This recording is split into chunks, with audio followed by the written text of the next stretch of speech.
ഒന്നും മിണ്ടാതിരുന്നാൽ നിശബ്ദമായിരുന്നാൽ ദൈവത്തിന്റെ പദ്ധതിയിലേക്ക് നമ്മൾ അറിയാണ്ട് നമ്മളെ ചേർത്ത് വെക്കും. ഗത്സമനിയിൽ പുത്രൻ തമ്പുരാൻ അവൻ മൗനത്തിൽ പ്രാർത്ഥിച്ചു, രക്തം വിയർത്ത് പ്രാർത്ഥിച്ചു, മൗനത്തിൽ പ്രാർത്ഥിച്ചു. ആ മൗനത്തിലെ പ്രാർത്ഥന അവനെ അപ്പായുടെ പദ്ധതിയിലേക്ക് അവനെ ചേർത്ത് വെച്ചു. അതുകൊണ്ടല്ലേ പറയുന്നത്, എങ്കിലും എന്റെ ഇഷ്ടമല്ല അപ്പാ, നിന്റെ ഇഷ്ടം എല്ലാം ദൈവകൃപ. നമുക്കൊരുമിച്ച് പരിശുദ്ധ കുർബാനയുടെ മുമ്പാകെ ആരാധനയ്ക്കായി മുട്ടുമേൽ നിൽക്കാം.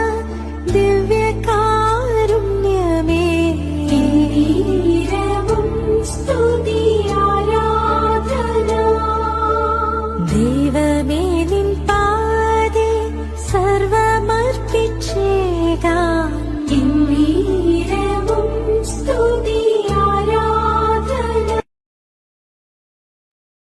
ഒന്നും